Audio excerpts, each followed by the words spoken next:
Good morning, afternoon, and evening. We're truly a global group today. I wish to welcome all of you joining us today and those of you who will watch this at a later date. I'm Wanda Fedora, the President-elect of the International Federation of Dental Hygienists, and I will be your moderator for today's session. Although we would have loved to have joined you in Barcelona as we planned, it's wonderful that we do have this technology to allow so many colleagues to join together and discuss a topic so important to all of us, oral health. You have had the opportunity to hear our esteemed panelists share their wisdom. We have received a number of questions to reflect on today. We have tried to incorporate as many as possible in 7 categories.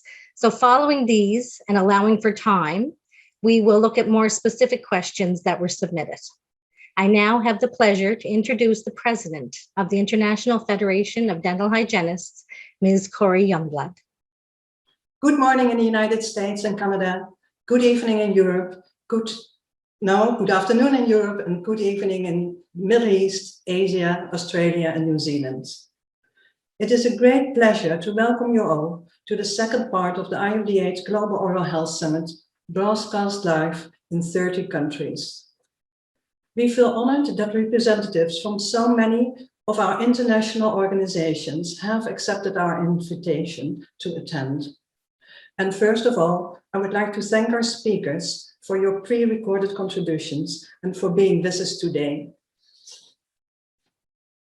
An important part of our team for this event are our corporate partners, Colgate, Dentsply Sirona and Procter & Gamble. Thank you so much for your support and contributions. Also a big thank you to our audiovisual partner, especially Jorge, who helped us to realize our first major virtual event.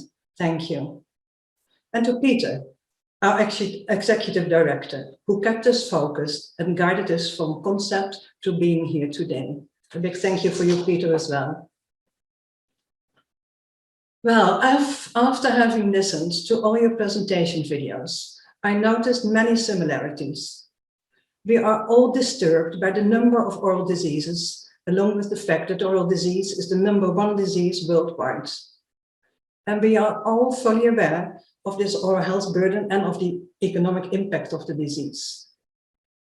We are all of the same opinion that prevention, primary, secondary, and tertiary prevention is the solution. And we are all excited about the new World Health Assembly's resolution on oral health.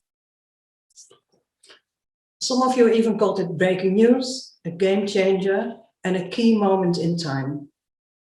It is a coincidence, but for the first time I was happy that we had to postpone this summit from March to the end of June.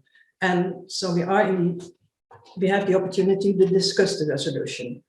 And I sincerely hope the resolution on oral health will be a game changer, that it will help to convince policymakers and politicians to integrate oral health in their national policies, and that especially in the regions of the world where the prevalence and the burden of oral disease is so high, in the near future there finally will be some improvement on a larger scale. Improvement not only by social responsibility projects or voluntary workers, but by funding, guidance and support by national authorities and oral health being integrated in general health. In a few moments, my dear colleague and President-elect of the IFDA, Wanda Fedora, will take the floor and lead today's discussion as our moderator. We have selected, as Wanda just told you, some major topics for the discussion and have included the questions we received so far. The topics are the resolution on oral health from the World Health Assembly, the burden of oral disease, evidence, prevention, workforce, and sustainability. And of course, how do we move forward from here and what do we need to put things into practice? I anticipate that today we will have a fruitful discussion leading to the answer on the question, how can dental hygienists and oral health therapists contribute more to resolve the global burden of oral diseases and be included in the worldwide strategies and action plans? Well, it gives us great pleasure to kick off our 35th anniversary celebrations with this groundbreaking event. Please allow me to introduce you to our panelists today in alphabetical order. Mr. Julian Fischer, a research and policy expert from Charité University in Berlin. Dr. Christopher Fotz, the Chief Executive Officer of the International Association of Dental Research. Ms. Corey Youngblood, the President of the International Federation of Dental Hygienists. Ms. Yvonne Nieblum, the President of the European Dental Hygienists Federation. Ms. Gail Malone, the Director of Global Clinical Education and a key opinion leader management of restorative and preventive businesses of Dentsply Sirona. Professor Nigel Pitts, the Global Chairman of the Alliance for a Cavity-Free Future. Dr. Gerhard Seeberger, the President of the FDI, the World Dental Federation. Ms. Ann Tracy, the Chief Sustainability Officer for Colgate. Professor George Sakos, the Chair of the Platform for Better Oral Health in Europe. And Dr. Benoit Varenne, Dental Officer with the World Health Organization. The International Federation of Dental Hygienists is so grateful that you have taken the time to share your knowledge and expertise with us and attend this session today. So the questions that we're going to be posing this morning or this afternoon or this evening, I guess, they're coming from several admissions from people who have watched the videos and also from board members, and we've designated them to a specific category. So I'm going to start off with the World Health Assembly's resolution that most recently was passed. So it has been said that the recent resolution regarding oral health is a game changer, even a key moment in time. So how do you see this strategy being developed? Would you envision a global oral health task force? Maybe create one? If so, how do each of you see your organization contributing? And I'm going to start with Dr. Benoit Varenne, considering he is the dental officer with the World Health Organization.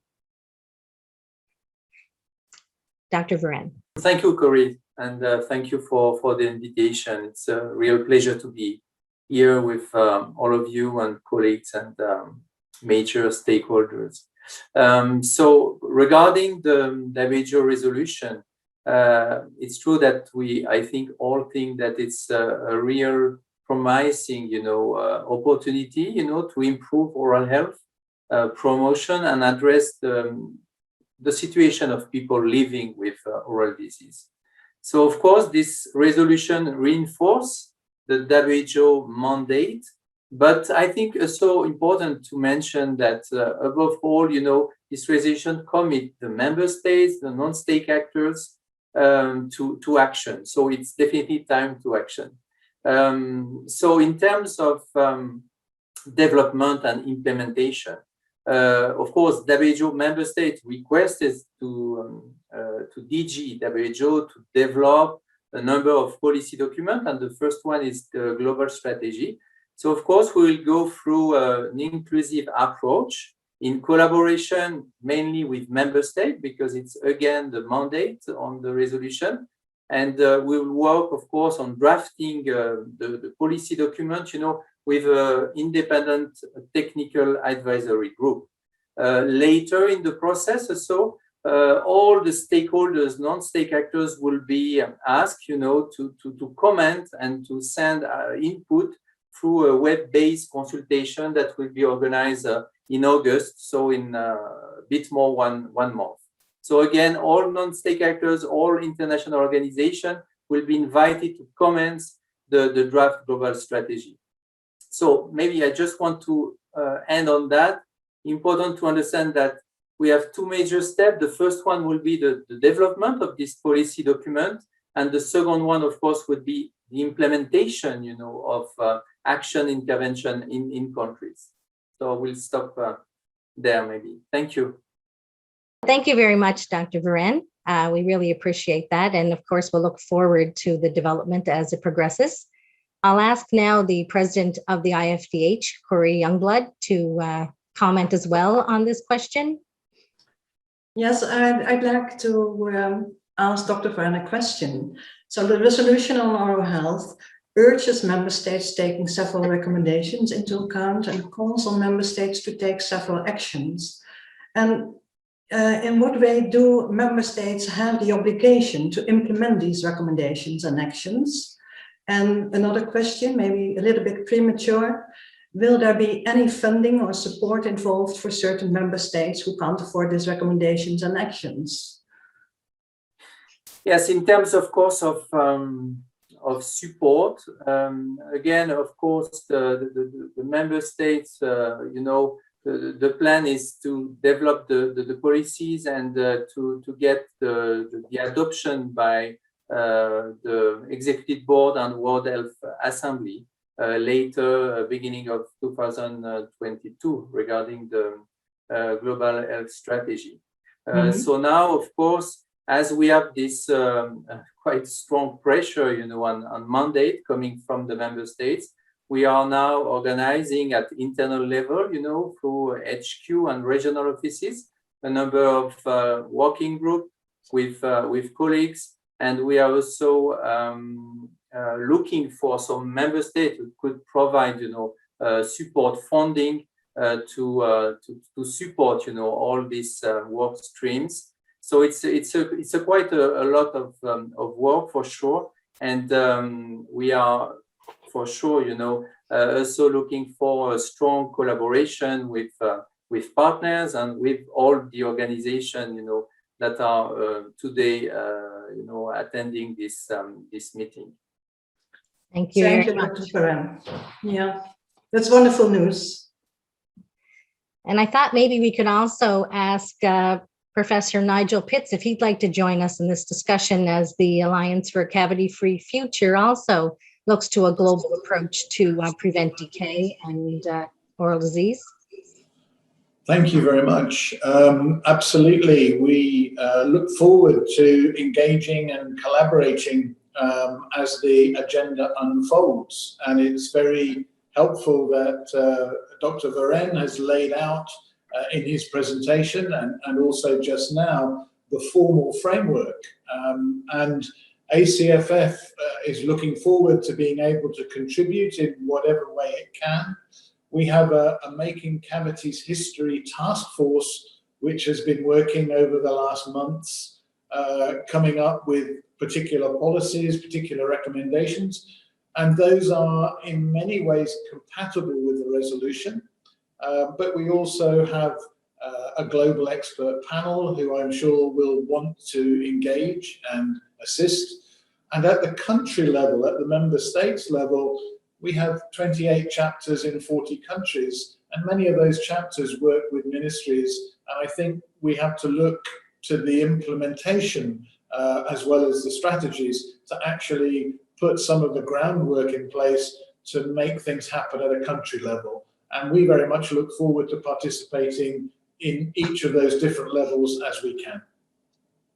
Thank you very much. That sounds like a great collaboration. I want to work on the next category called the workforce. To realize our goal, oral health for all, we will need to ensure that the proper workforce is available to implement any strategy aimed at improved oral health globally. There are many healthcare professionals that can be involved in that cohort. How do you see this team, and what disciplines need to be involved to be successful? I'm going to ask Corey Youngblood to start off with this discussion. Yes, thank you, Wanda. I had a great idea. The winner of IFDH Social Responsibility Award 2019, she developed an amazing program for the care of the elderly. A so-called oral health ambassador trains 10 dental hygienists to train 10 nurses each. And the 10 nurses train 20 care providers each, and all of a sudden we have a workforce of 2,000 people. And my question would be, could we develop a sort of program, sort of organization, so we have a workforce that we absolutely will need. We need so many people to include in this whole idea of oral health for all. So I like the idea of our social responsibility winner so much that I really like to work on this. Thank you, Corey. So teach the teacher approach, where we absolutely multiply the number of people that are involved.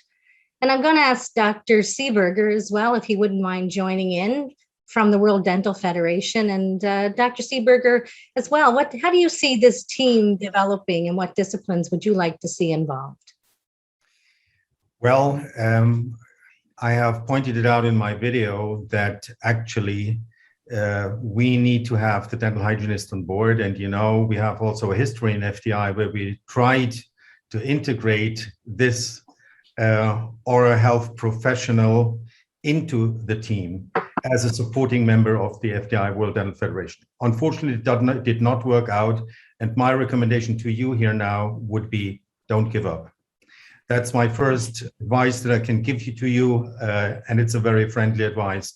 And of course, also an advice which is looking at our common goal to reach global oral health together.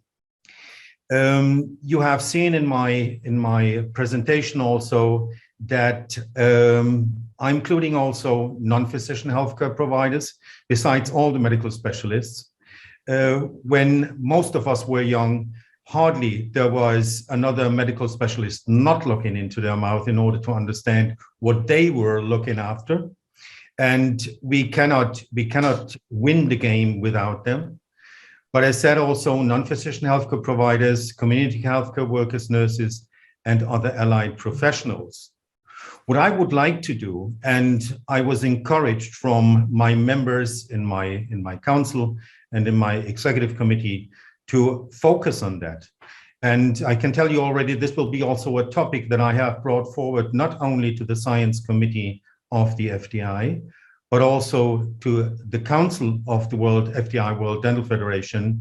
And you might remember that 5 years ago, we were so proud that we had delivered a definition of oral health, which has then, first of all, been recognized, and there has been the first reaction from pediatricians. And we were very happy about that it did come from another healthcare cluster and not from dentists.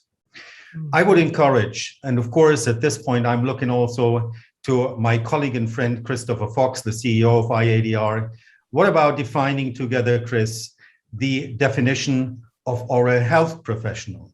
And why do I say that? I think we have a non-consistent language. If you look to the website, there is a definition from the American Dental Association. There are other definitions, and there's a definition from one university, which is actually including also the dental hygienist, and I would be very sad about that. This is coming from a university which does not even include into the group of oral health professionals the general dental practitioner. And I think we should go the opposite way. That would be my contribution so far. Well, thank you. Yes, a multidisciplinary approach definitely is exciting. And we could possibly at some point in the future connect the mouth to the body once again. That would be quite the turn of events. Maybe Dr. Fox would like to comment on Dr. Seeberger's comments. Yes, I would. And thank you very much. And let me start, as this is my first time speaking, to bring greetings from the IDR president, Pamela Den-Beston, who wishes she could be here. And I congratulate IFDH for this fabulous summit and for your 35th anniversary. But to Dr. Seeberger's specific question, you know, IDR's mission is to drive dental, oral, and craniofacial research for health and well-being worldwide. And we have many dental hygienist members that are involved in research, clinical research, basic science research, implementation research. And we don't make any distinction based on professional category, whether you're a dentist scientist or a dental hygienist scientist. We welcome anybody that shares that mission and interest in improving research. So I think the workforce questions are beyond our mission, but if you're involved in research, we welcome you to IDR. And the research certainly backs up the fact that we need a variety of oral health professionals to improve oral health worldwide. So absolutely, thank you. Thank you very much for your input. I'd like to ask one more person, if you don't mind, on this question. If Yvonne Nieblum would bring her expertise as far as the dental hygienist that she represents in Europe, maybe she could tell us about a workforce issue. Hello, and thank you, Wanda. It's a pleasure to be here. It's a really great event. Congratulations. Yes, this is a really important issue for us all. I represent a dental hygienist in Europe, but also in Europe, the situation looks very different from country to country. And as we are now in a worldwide context, we understand that it is even more different situations. So it's quite difficult to say something specific that is accurate for all, because you really have to adapt for the situation where you are.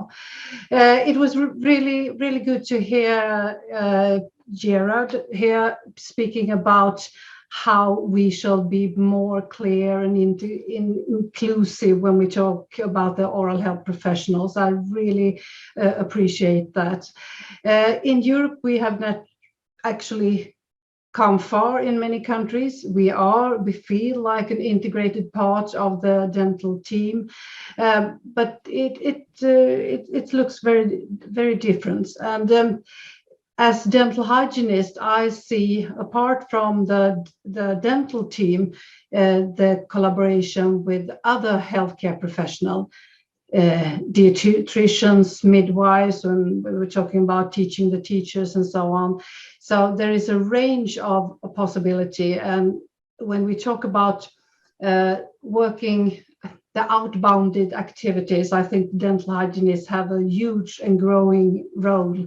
And so find ways to collaborate with all kinds of other healthcare professionals is the future for us. Thank you very much. Thank you. I'd like to move on to a very important topic now, prevention. So the concept of focusing on prevention of oral diseases has been discussed for decades. Yet there has been minimal progress in truly putting prevention at the forefront. The literature and evidence exists to support the savings in the oral health burden and expenditures when caries is prevented rather than treated. A recent article from The Economist and the European Federation of Periodontology once again proves the cost effectiveness in preventing periodontal disease as compared to treating it. What do you feel the barriers have been that have slowed us down when it comes to a focus on prevention? And I think I'm going to start with Nigel Pitts on the Alliance for a Cavity-Free Future, since this would be your focus, Nigel. Thank you for the question, and it's a great question and a timely question, and it's one of those links to perhaps the World Health Assembly resolution that combined with the pandemic, which has taught us that we have to change and have to have really quite dramatic changes across all of our lives. And at the same time, suddenly we don't want to do aerosol generating procedures. And people who have spent the last 20 years quite happily cutting tooth tissue and obliterating sound tissue as well as disease tissue are looking in a different way. So I think we should exploit the moment. But what we've learned over the last 4 or 5 years is the discussions that we've had in the past have been perhaps too internal. We've been talking to ourselves about prevention, and it's the people who already know about it agreeing with themselves and wondering why nobody else will play. So the work that we've done in policy labs has been really very eye-opening, that if we engage with multiple stakeholders at the same time, and if we engage with the health economics, and that's a problem for oral health, we haven't had the degree of scrutiny and research and policy development with health economics that many other areas of health have. So I think there is a time to push. I think, how can we move forward? We can move forward by engaging with policymakers and health economists using the language they understand, not necessarily the language that we're all used to. So that would be my opening suggestion, but I'm sure that others on the panel would have a view.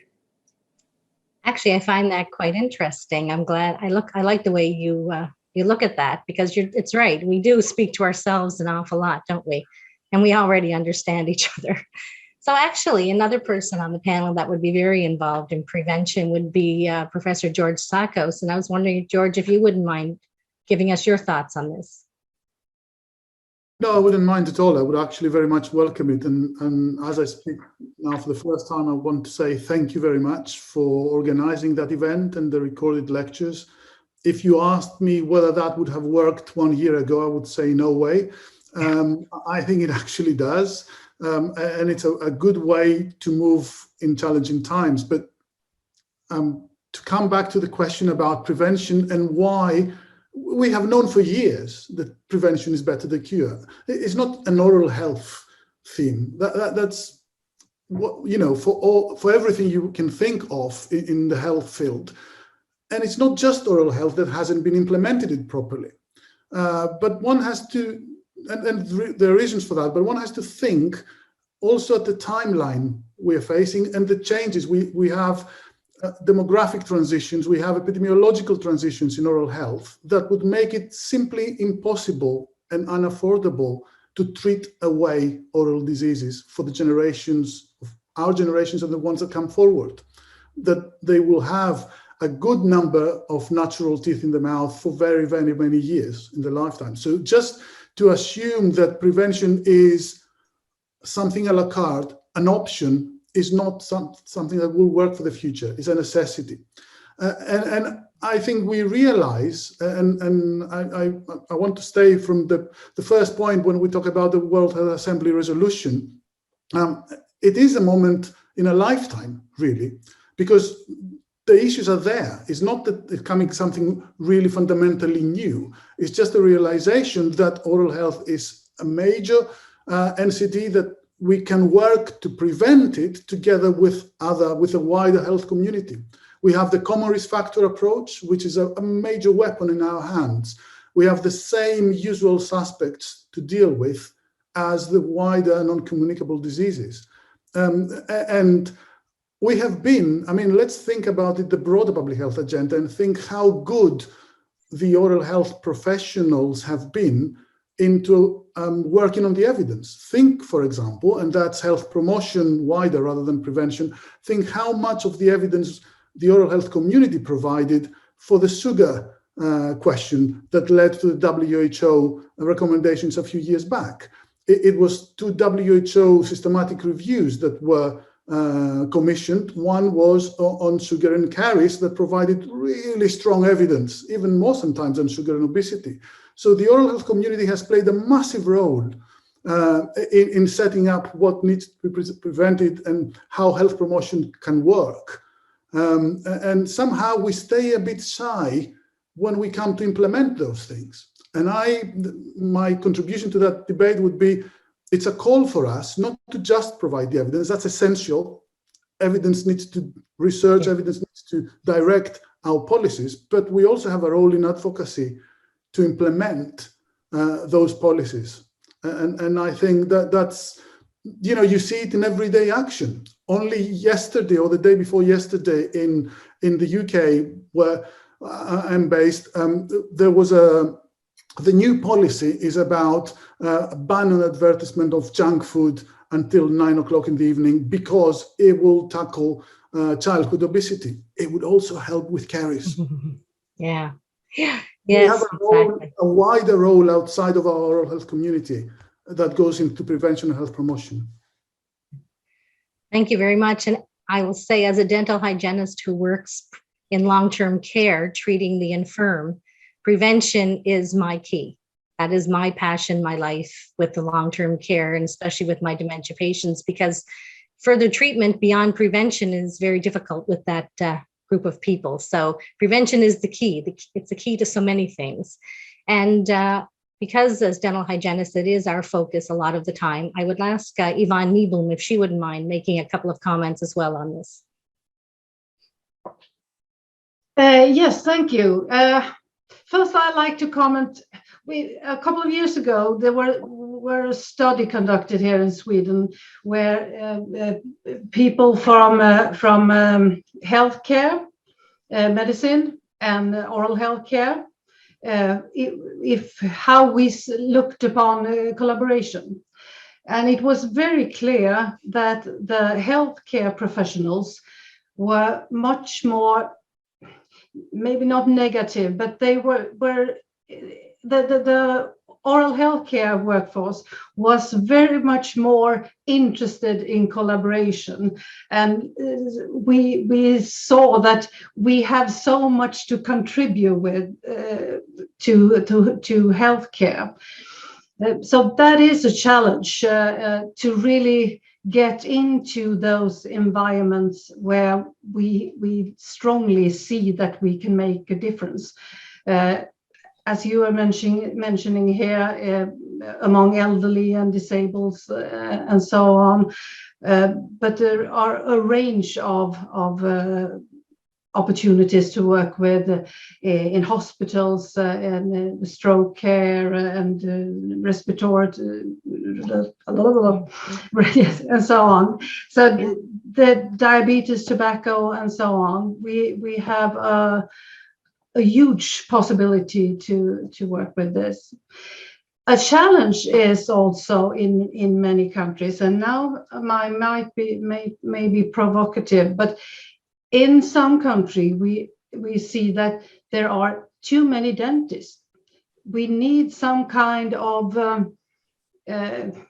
governmental regulation and thought about this. What kind of workforce is the best way to serve the needs in the country? This is one of the things I actually think has stopped the development of or implementing prevention in many areas. That there are strong forces against. Some dentists are afraid of the preventive oral health care. So therefore it's so important to, as we are doing here now, collaborating, talking about how we together can do this, because in too many years other voices has been heard, maybe too much in this. So on the other hand, in other countries there are too few dentists, so this is not the correct thing to say about every country, but we have to see that parameter also. Well, thank you very much, Yvonne. And so now we're going to move on to the burden of oral disease, because of course we know, as many people have highlighted with their talks today, that the burden of oral disease and its financial impact has been a component of many of your pre-recorded sessions. The disturbing fact is that 25% of our global population actually carries 80% of that burden. So as we consider that the burden of oral disease, we need to ask ourselves, what causes this inequality? And how do we alleviate this disparity? Like, what do our panelists recommend? Like Dr. Gerhard Seeberger, do you see how we can, as an oral health community, try to alleviate this burden? Yeah, thank you very much, Wanda, for your question. Precious. And I might tell you that I had the opportunity during my professional life to look deeper into that, not only as somebody engaged in organized dentistry, but also as a dentist working in different settings. If this was in low-income countries or if this was in high-income countries. And this 80% is going through our lives in different, if you look at different aspects. To start with a positive one, 80-20, the strategy in Japan, where it says 20 teeth or functioning teeth should be in a patient's mouth. The vice president of the region of Afghanistan, where this was actually my first FDI mission as an FDI counselor, and nobody wanted to go to this country. And I came to it as the country, the government of Sardinia was donating a well in an area where you had a dam, but only think of a country where since 30 years you have bombings, and if such a dam full of water would have been bombed. So we were donating wells. And my idea was, how can we prevent, and I'm citing here giving the citation of the vice president of the Herat area, which is northwest Afghanistan. 80% of my people wake up in the morning and they have toothaches, and 80% of my people are diseased or have a disease because of contaminated water. I close here the link also to look a little bit out of our box. And I think it was Nigel before who was addressing the silo thinking when it was about prevention, who talks to whom. I think we need to engage much more people in order to get the burden of oral disease on a downturn. And just to tell you about an experience which I made there, was the engineer did not understand that I wanted to put something into their clearest and finest water. And I understood the first time not only how dumb I was, but that I needed to look at priorities of people.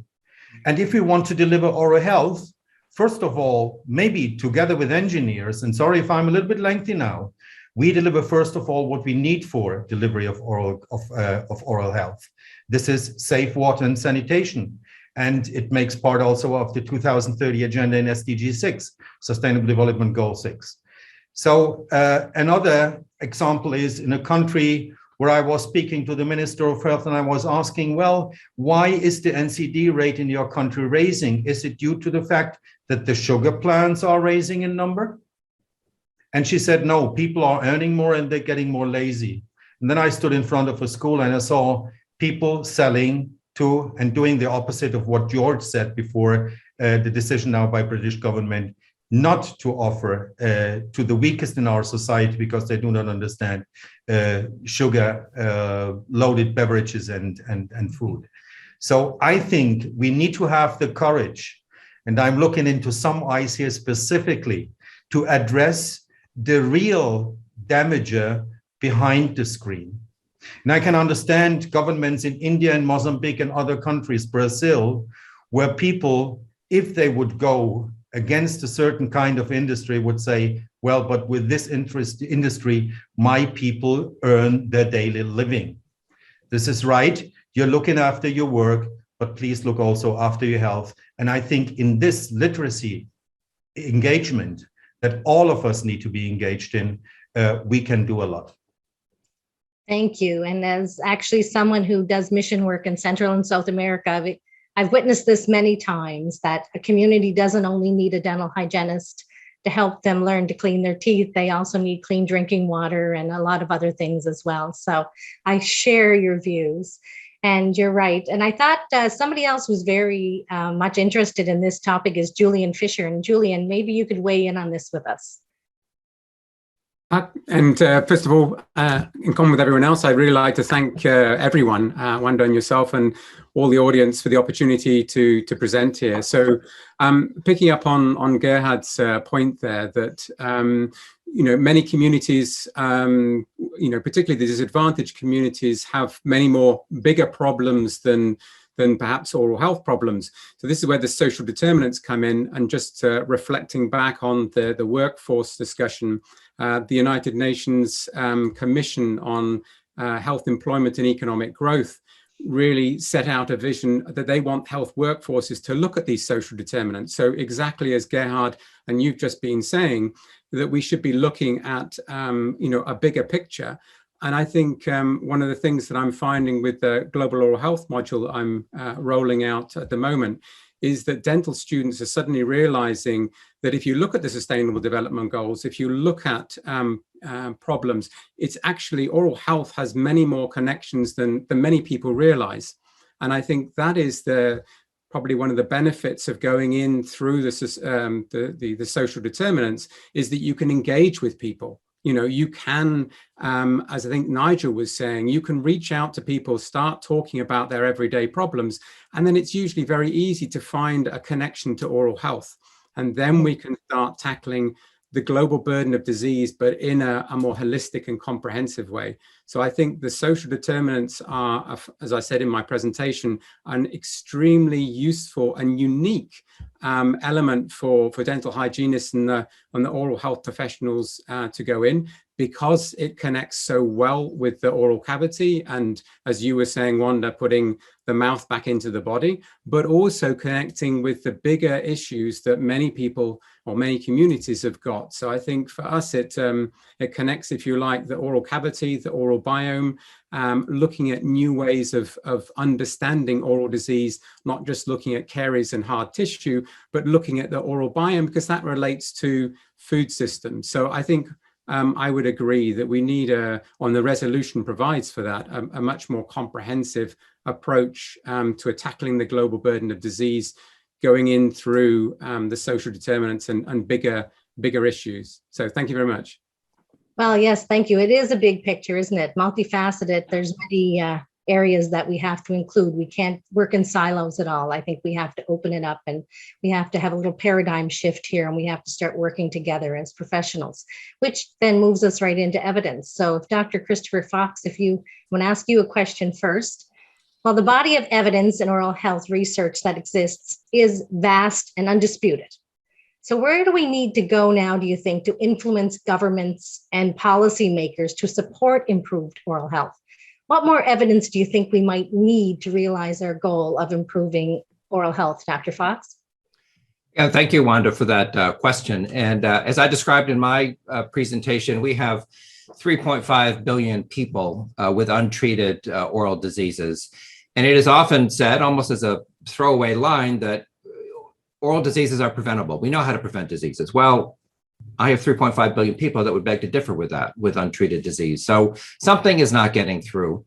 And to come back to Professor Pitz's comment about we need to get outside of our own silo, I think the global burden of disease studies, some of it published in our own journal, the Journal of Dental Research, some elsewhere by Wagner Marcenas and others on his team, was really fundamental in making this WHO oral health resolution happen, because the global burden of disease study was the basis of the Lancet series on oral health, now a commission, and that information was pushed forward by the WHO and collaborating centers around the world to get member states interested. So I think what we need to do is to get the evidence in front of policymakers, and once they see that evidence, they can then come to the logical conclusions that are obvious when you look at the data that we need to do more in prevention. And I just want to say one other thing in terms of getting outside of our own box, and that is, with all due respect to all the organizations represented here, including the IDR, IFDH, one person had more of an impact in the last month than all of our collective efforts have had over the last decade. And that, of course, was the football star Ronaldo taking 2 bottles of sugar-sweetened beverages and pushing them away and holding up a bottle of agua. That was just a tremendous, and really communicated that we need to be going upstream. We need to be looking at the social determinants to not only improve oral health, but lots of other diseases, as George Sakos also mentioned. So I would just like to close with that. So it's getting the evidence in front of the policymakers. Thanks. Yes, that's true. Thank you very much. Yes, and that's where we want to go. I think that's what we've learned here is we don't, and I thought it was such a great comment. You know, we've been talking to ourselves, and maybe we're not making ourselves clear to the other persons who don't share our views or don't know our views. So another person in the panel that's representing a company that puts a lot of support behind research is Gail Malone. And Gail, would you like to weigh in on this as to what you think corporate can add to this type of evidence gathering? Yes, Wanda, thank you. It's my pleasure to be here today. And as you said, at Dentsply Sirona, we do put a lot of emphasis on research and development. And I think if we look at what's happening in dentistry today, we can look at it from 2 perspectives primarily. One is the perspective of what preventive strategies can we look for from a research and development standpoint, things that are more cost effective than some of the things that we currently have, and also more environmentally friendly. I'll use the example of amalgam restorations, which, you know, we all know have been around for a long time. It's very cost effective. However, from a sustainability standpoint, you know, we have issues there.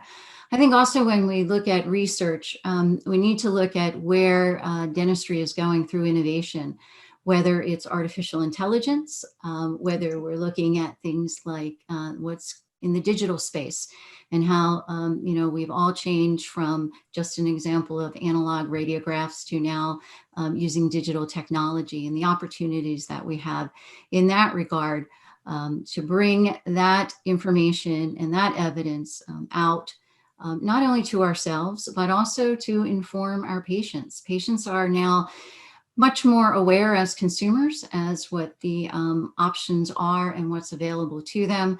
So being able to communicate that out and again, focus on things from the innovation and the research perspective.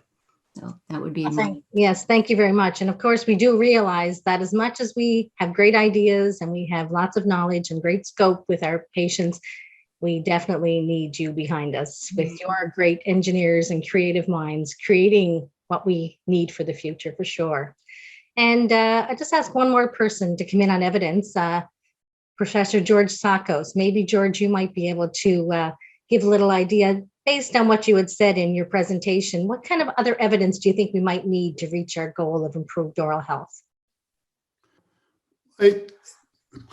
I think thinking about how we can change policies, it is also about speaking a language with policymakers that they would find familiar with. So the first is to understand that we talk about the impact and the major burden of inequalities. The inequalities agenda is something that is very much key to the oral health agenda. And actually, these are like brother and sister. There's a World Health Assembly resolution on oral health, and the same time, the same year, a resolution on inequalities. So there's clear synergies for that agenda. And it's interesting to know that people that are key on the agenda on inequalities in general, like Professor Sir Michael Marmot, has been surprised by how clear the social gradients are in oral health. So he uses oral health examples in his presentations because we are a very good test bed. Now, can we turn this round into policy change? Yes, we can. And it is about getting evidence of what works, not only in terms of improving oral health, but also on reducing inequalities. And let me give a concrete example. Most of the people will be familiar with the Child Smile program in Scotland, which is a health promotion, if you like, oral health promotion prevention program.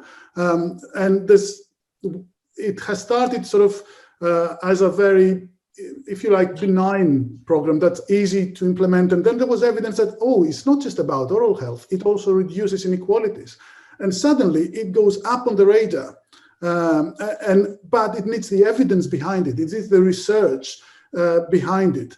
And to finish with, there's a joint action at the moment in the European Commission on the health inequalities.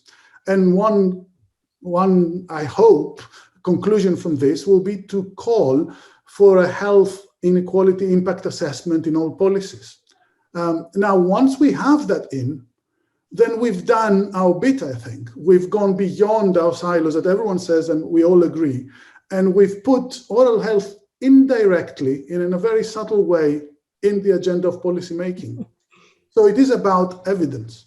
Yes, very much about evidence. Governments wants to see evidence when they're making their policies. They don't want to be unsupported when they come out with a statement. So it's true. It's evidence that makes the difference. Thank you very much.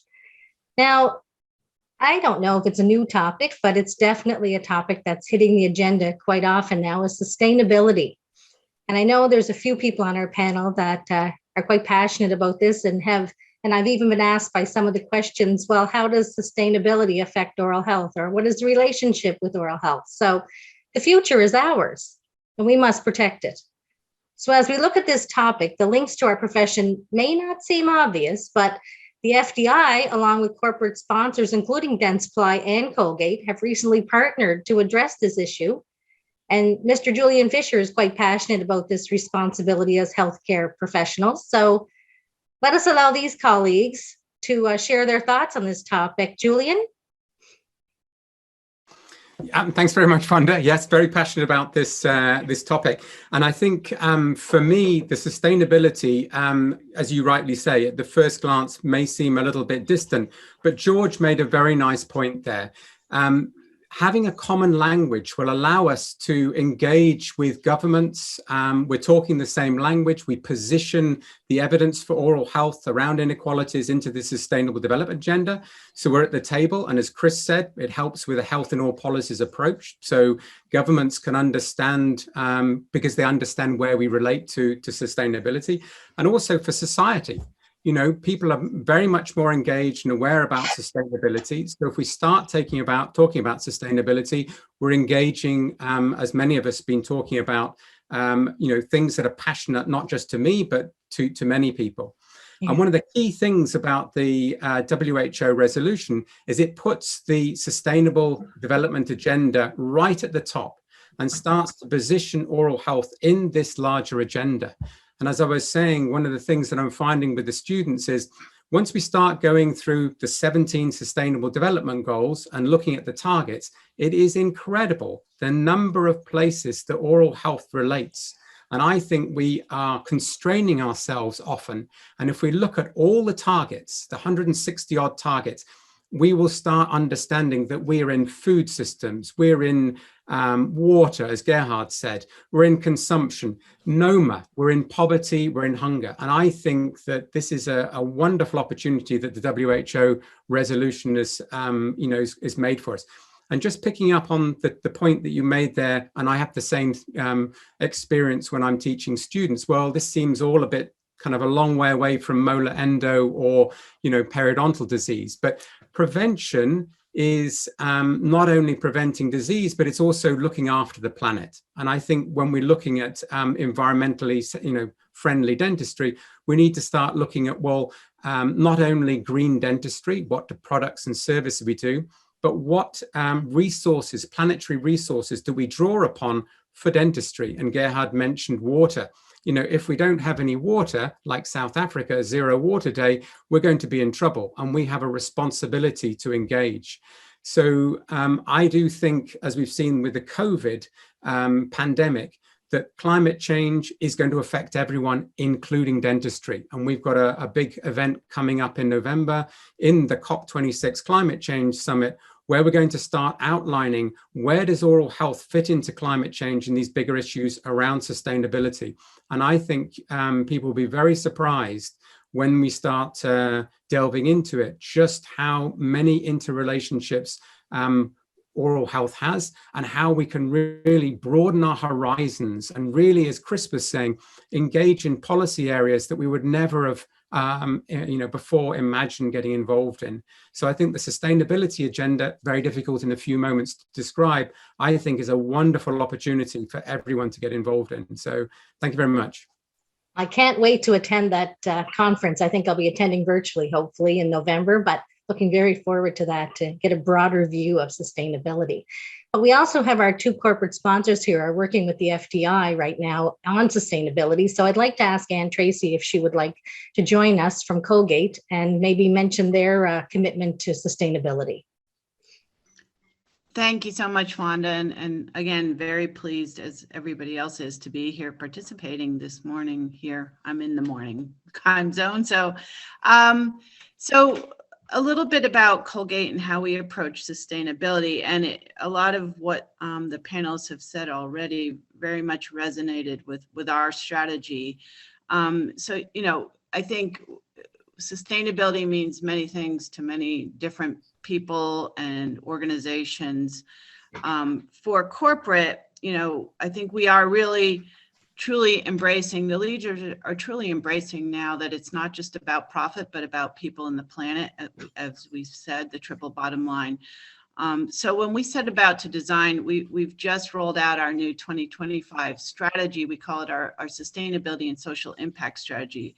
And when corporates often think about sustainability or corporate social responsibility, it's really bringing our purpose to life.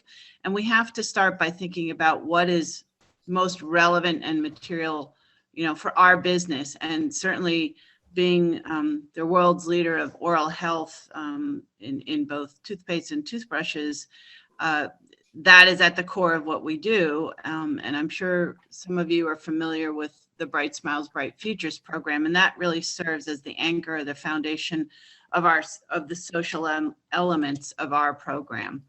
But as Julian just said, there's huge interdependencies across our sustainability, what we call our actions. We have 11 actions.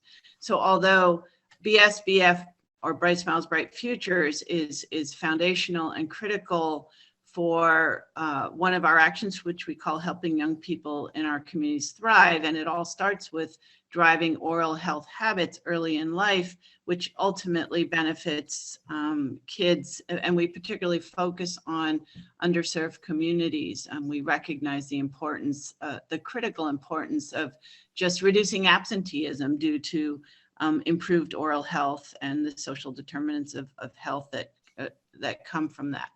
But then, you know, we're at the same time, we're teaching kids to wash their hands. We're teaching kids to turn off the tap and conserve water. So some of the interdependencies, and we're teaching them about reducing the importance of reducing plastic waste and the impact on the planet. So these are all critical elements that are relevant and all really interdependent for our strategy, as well as tying back to the SDGs.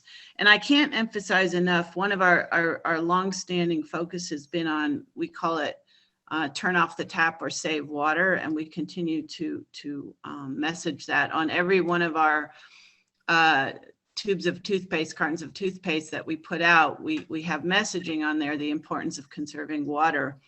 And we put out 9 billion tubes a year. So that's a lot of messaging. And we actually target consumers with this messaging. And we've done some pretty extensive surveying to estimate how much water, and another thing you don't think about, when you turn on the tap, you also waste greenhouse gas emissions. So we've estimated to date that we've saved 155 billion gallons of water and 8.3 million metric tons of greenhouse gas emissions over the past 5 years since we've been running this messaging campaign. And, you know, I think Gerhard spoke to it, and I just want to emphasize, if people don't have access to water, they can't, and I'm stating the obvious, but it is absolutely critical. We participate in helping people get access to water. We have programs where we are helping parts of Africa dig their own wells to have safe water. 780 million people don't have access to water today, and you can't have oral health without access to water. So that's an important part of our program as well. And I could go on and on. I think one of the ways we want to work with the dentists and the dental hygienists is around plastic waste reduction. That's another huge area. And we touched on the key point of innovation and innovating our products in a way that helps us to reduce plastic waste. So I'll leave it with that. Okay. But, you know. Well, thank you very much. That's I love your numbers and great research, and we'd love to have you share it with us. And I'm going to ask Gail Malone, from Dentsply Sirona, because I know they're also partnering with the FDI on sustainability programs. Thank you, Wanda. And yes, I really just reiterate many of the comments that have already been made on this topic, because they really resonate, the feelings that we have at Dentsply Sirona. And I do actually want to give a compliment to Julian on his presentation, because I think he really did a great job of focusing on the fact of the interdependency and really how sustainability ties into the messaging that we're talking about here. I think, Julian, in some way, I feel like one of your students in that the light bulbs have gone off, and you know, you just opened my horizons. You know, the challenge that we have to all of us is to broaden our focus on that and really challenge ourselves to look more broadly as to what social responsibility is. And we've talked a lot about some of the things that have already been mentioned, whether it's through innovation, whether it's looking at energy efficiency or water management or waste management. But I think Tracy also mentioned something in that sustainability is also about the working environment. It's about our people, and it's about the communities in which we work. And I'll just share with you a little example that kind of resonated with me, and that sometimes it's some of the little things. And here's an example in that there's a bee habitat that was placed on the roof of one of our facilities in Munich, Germany. There's more than 30,000 of these bees, and there's a professional beekeeper who takes care of them. But this impacts the local ecosystem and also provides education opportunities for the employees, not to mention some really great honey. So these are some of the little things that we can look at from a sustainability perspective. There's also the part of sustainability that's more complex. These are the comprehensive and complex activities that go along with the implementation of the ESG strategies and metrics so that we have, we have KPIs in place so that we can measure against that and see what our progress is towards that. So as we look at this partnership with the FDI organization together with our 3 other corporate sponsors, we're proud to be a part of this, and we just look forward to the next steps as we go through the development of this project and working through a sustainable future for dentistry. Thank you very much. And of course, you said Julian was passionate. Yeah, I think that's why everyone on the panel is here today, is because we're all passionate and we have to bring our passion together and work together. And that's what's going to make a lot of the changes. And that's why we are here. And that's why we're seeing things happen, because we are passionate about it all. And this is a new, maybe I say new, but really it's not new. Sustainability has been here forever, and we just have to embrace it, and we have to start making it part of our dialogue as well. So maybe Dr. Seeberger, since the FDI is embracing on this new move with its corporate sponsors, possibly you would like to add a little something, or do you feel it's all been covered? Very good question. and a little bit provocative. Yes, and that's good, because I think that's the best gasoline that we can put into the discussion. It will raise exactly that level of emotions that we need in order to go forward. I definitely agree with what has been said by our partners, and not only partners, but also stakeholders. I think we are all together on a long-haul flight driven by oral health, and our destination is, of course, general health. Together we can get there, and we shall not forget that in the future, the new money which will support that in order to guarantee that sustainability will definitely be data. We're both looking into that, whether that's industry or whether that's organized dentistry and medicine. And together with that new money, I personally would like to add, and I guess Julian has also emphasized in his lecture on that, why this, or part of this new money, will be also water. I think this embraces all, and I thank you once again for your provocative question, Wanda. Well, thank you, because I think it's wonderful that you're embarking on this topic, because it's huge, and it's our future, and I know at the IFDH we've been looking at that ourselves and saying we should be in this forum as well. It's something that we're getting into, we just haven't addressed it, and we need to, and we've realized that. But I will ask you in alphabetical order once again, so that we make it fair, that in 30 seconds or less, what do you see as the future as we embark on our journey after the summit, after our World Health Assembly, after the FDI's vision statements as well? Where do we look at the future? So Julian, 30 seconds or less. Thanks very much, Wanda. 30 seconds. I think one of the key things is systems thinking. We need to think across systems, and we need the evidence to be able to communicate in the same way with industry, a key partner, as Gerhard said, and also governments, and also the communities. So we need that data that's meaningful for other people, and we need to start thinking much more broadly and in a systems way. So that would be my key point, systems thinking. Thank you. Wonderful. Dr. Fox?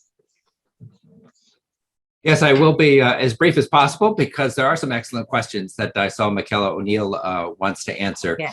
But the future is created by research and innovation. So we've been talking mainly about implementation research and global population health research topics here, because that is the main theme here, but let's not forget about basic science research. There are still some basic biologic mechanisms that we don't understand. So all of that research is important as well. And I would invite all of you to join us. And even if you are not involved in research yourselves, if you're a practicing dental hygienist, I bet you have research questions. And we need to increase collaborations and communication between the practicing community and the research community. So please join us. Thank you. Thank you. And Corey Youngblood? Oh, thank you, Wanda. The first thing I want to say is that I'm so happy with the discussion today, and especially about the broader picture you all gave us. And I can be very brief about the future plans. Just 2 words: collaborate and contribute. Collaborate with all other health professionals and beyond, and contribute to the implementation of the oral health resolution. And I think that if we can achieve that, then my mission is completed. Thank you. Corey. Yvonne Nieblum? Okay, thank you. Yes, I would like to say integrate the dental hygienist in the restorative dentist process, and then we will achieve a lot.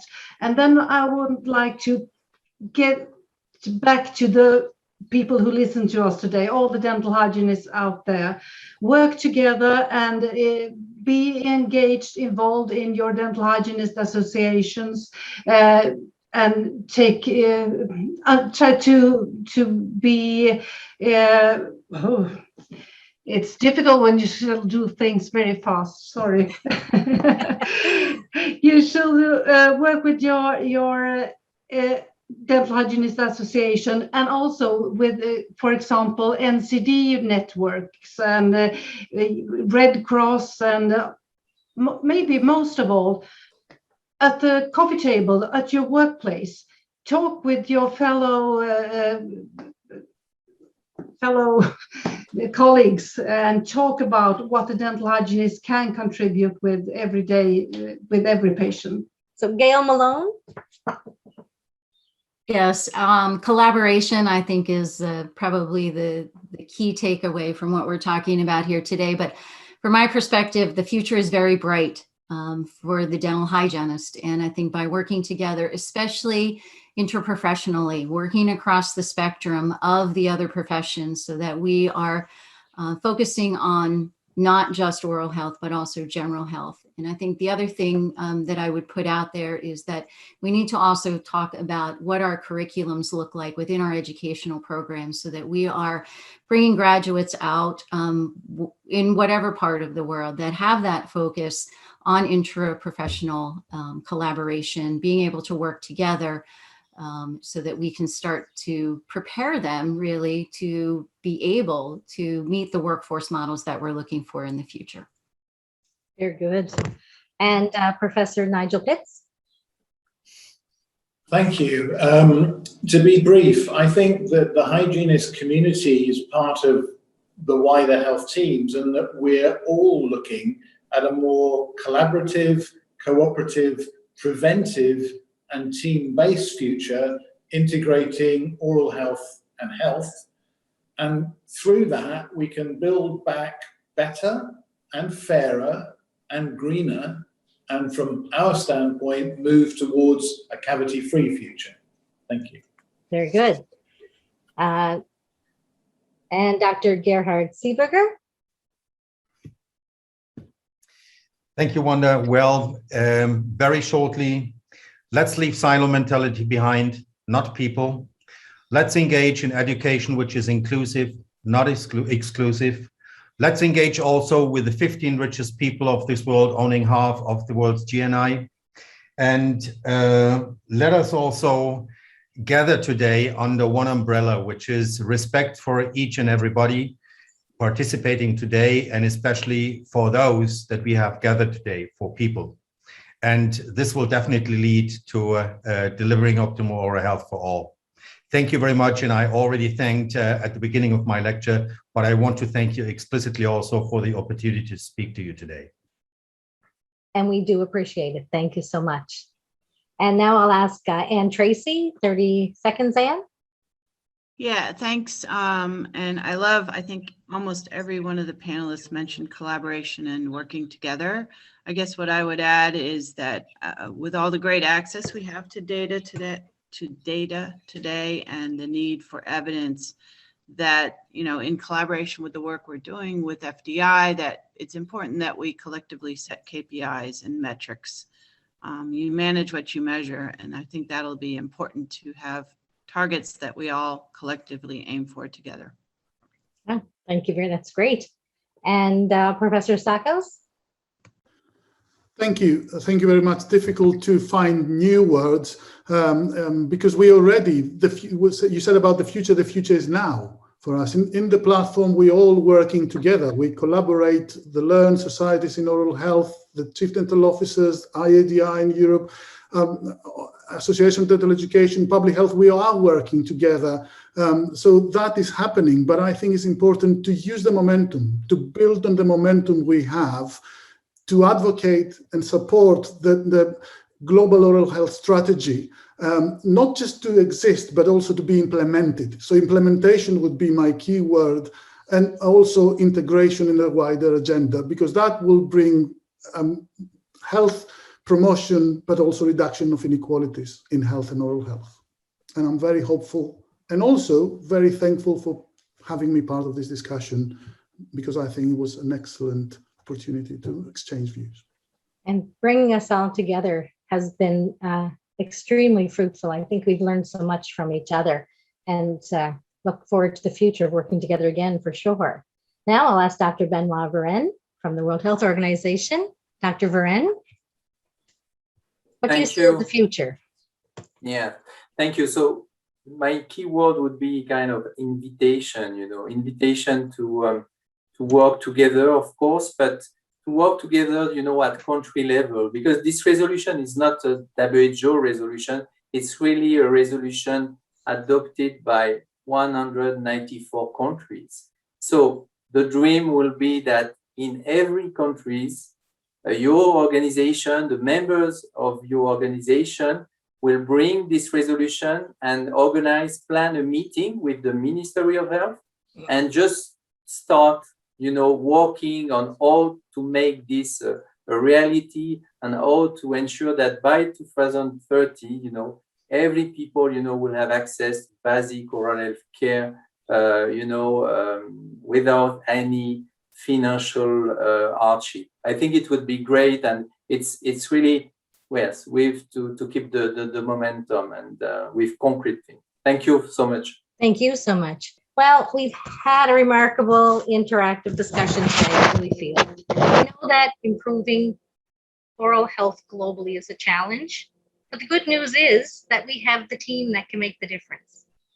We have the people that will make the difference. So with all of our panelists, their associations that they represent, the organizations working together, I think we can achieve that goal. I think we're on our way. We're at a tipping point, I think, in the fight against poor oral health. So I'd like to welcome our president again, Corey Youngblood, if she would come in with her closing remarks, to thank you all for attending. And it's been a pleasure being your moderator. Okay. First of all, I want to thank you all for today's discussion and for your pre-recorded video contributions to the first Global Oral Health Summit of the IFDH. Our dental hygienist members from 35 countries will benefit from your observations, your comments, and your pledges expressed today. And above all, they will be inspired. And of course, I thank our moderator, Wanda Fedora, for doing a great job. Thank you, Wanda. I couldn't have done it. In the last few hours, we discussed major items concerning the global burden of oral disease and especially how it can be resolved. And I'm convinced now that this summit will result in a collaboration between organizations to implement the recommendations of the World Health Assembly Resolution on Oral Health and achieve oral health for all by 2030 indeed. I thank you all so much, and we will continue next year in August, Dublin, Ireland, during the International Symposium on Dental Hygiene. I hope to see you there. Thank you.